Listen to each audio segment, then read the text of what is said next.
Vous entrez en master recherche en sciences de l'éducation. C'est une nouvelle étape pour vous. C'est une étape qui va changer radicalement votre posture au sein de la discipline. Jusqu'à présent, soit en sciences de l'éducation, soit dans d'autres cursus, vous avez acquis des connaissances, construit des compétences. Vous savez qu'est-ce que dit Bourdieu sur l'éducation, comment Piaget conçoit l'apprentissage, vous savez comment s'est développée la formation des adultes, quels étaient les principes de l'éducation familiale au XVIIe siècle. Tout cela, ce sont des informations que vous avez accumulées. Vous avez également construit des compétences, vous savez faire une fiche de lecture, vous savez répondre à une question, vous savez identifier un concept en ce qu'il réunit un certain nombre de faits et permet de les comprendre comme participants d'une même réalité. Tout cela, vous l'avez acquis déjà. Maintenant, vous entrez dans une étape radicalement différente.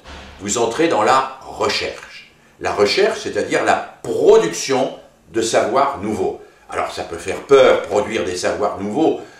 Est-ce que je vais aller produire des savoirs comme Bourdieu, comme Piaget? Peut-être pas tout de suite, mais je vais quand même produire des savoirs parce que l'éducation est un phénomène très large et que dans ce phénomène, il y a une multitude de réalités. Ces réalités, vous pouvez les observer dans l'école de votre quartier, vous pouvez les observer dans les familles de votre quartier, vous pouvez les observer dans la relation que les jeunes ont aux écrans, vous pouvez les observer dans la façon dont ils pratiquent tel ou tel sport ou dont ils font telle ou telle activité culturelle. Vous allez observer cela et vous allez découvrir à travers cela comment ça marche.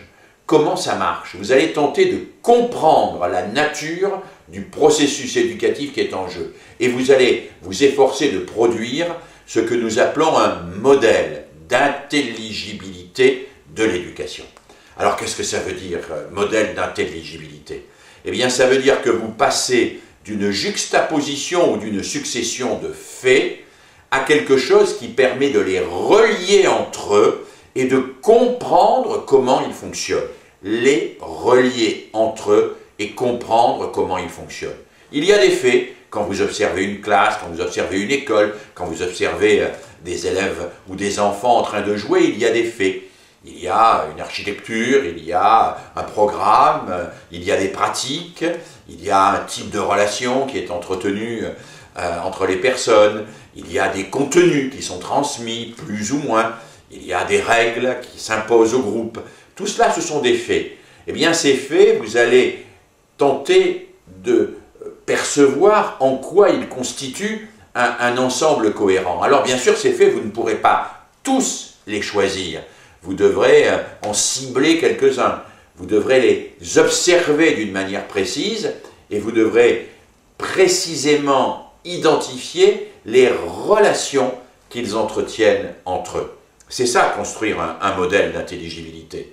Là où il y avait jusqu'à présent des événements, là où il y avait des observations, vous allez vous proposer un modèle de compréhension de ce qui se passe.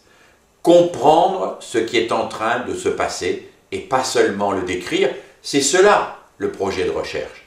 Alors, pour y arriver, eh bien, vous allez d'abord tenter de trouver un objet. On cherche sur des objets, on ne cherche pas sur des choses très vagues ou trop larges.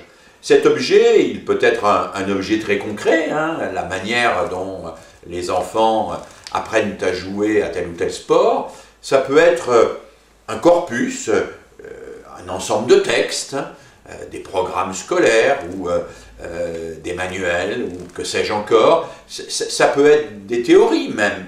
Elles peuvent constituer un objet. Un objet, c'est ce sur quoi vous allez travailler. Je vais travailler sur un objet et je définis mon objet, même s'il pourra prendre au fur et à mesure des proportions un peu différentes, parce que vous allez découvrir des interactions que vous ne pensiez pas au début.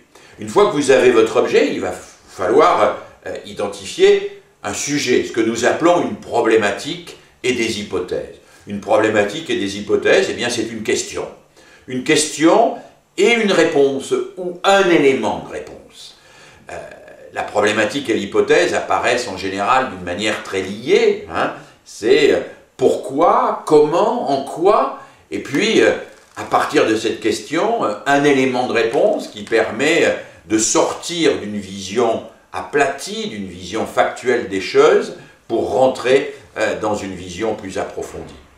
Alors tout cela, ça va vous demander du temps, ça doit progressivement se construire, ça va décanter aussi, parce que au début vous allez avoir des phases de tâtonnement, vous allez avoir une accumulation de matériaux, il va falloir choisir dans tout ça ce à quoi vous vous attachez, et puis progressivement votre problématique et votre hypothèse vont émerger parce que de manière un peu obsessionnelle, mener une recherche peut-être un peu obsessionnelle, eh bien vous allez vous demander comment on peut aller plus loin et à la place des faits, proposer des modèles. Pour cela, vous avez des outils, bien évidemment. Vous avez ce qu'on appelle des méthodologies. La méthodologie, elle est au service de la problématique. Et on n'aura évidemment pas la même méthodologie selon la nature de la problématique et selon la nature des hypothèses. Parfois, on aura une méthodologie très quantitative, avec des statistiques. Parfois, on aura une méthodologie plus qualitative. Parfois, on devra faire le détour par de nombreuses recherches théoriques. Parfois, on sera plus pragmatique, plus empirique, et on ira passer beaucoup de temps à observer sur le terrain. Dans l'immense majorité des cas, on fera l'un et l'autre. Cette méthodologie, elle ne préexiste pas à votre recherche. Vous devrez la construire en fonction de votre projet de recherche. Et bien évidemment, en vous inspirant de recherches qui existent déjà. C'est la raison pour laquelle une démarche de recherche suppose de s'inscrire dans un collectif de chercheurs. Aujourd'hui, on n'est jamais chercheur tout seul.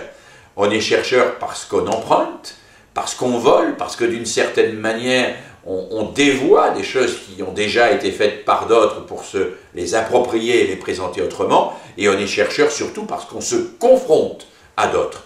On présente à d'autres ses hypothèses, ses problématiques, on présente à d'autres sa méthodologie et on entend les questionnements pour affiner progressivement son propre propos. On s'inscrit ainsi dans une communauté scientifique. Rentrer dans un master recherche, c'est rentrer dans une communauté scientifique. Et je ne saurais trop vous engager à ce titre à prendre tous les moyens pour participer à cette communauté, lire les revues de la communauté scientifique en sciences de l'éducation, regarder les sites qui existent sur Internet et qui vous donnent régulièrement une vision de ce qui se passe au sein de la discipline, et puis participer à des rencontres, à des colloques, pour vous inscrire progressivement comme un membre actif de cette communauté de recherche. Et vous verrez qu'ainsi, d'une certaine manière progressivement, et sans que vous ayez à passer des étapes initiatiques trop lourdes, eh bien vous deviendrez vous-même un chercheur capable de produire des savoirs qui vont venir s'agréger aux savoirs déjà existants et contribuer encore à faire des sciences de l'éducation une discipline qui aura de plus en plus d'importance dans notre société. En vous inscrivant dans un master recherche, en démarrant un cursus de recherche, eh bien vous devenez un contributeur des sciences de l'éducation. Vous n'en êtes plus simplement un consommateur, si vous ne l'avez jamais été, vous en êtes un acteur. Les sciences de l'éducation, ça n'est plus simplement quelque chose que vous consommez, c'est vous qui les produisez.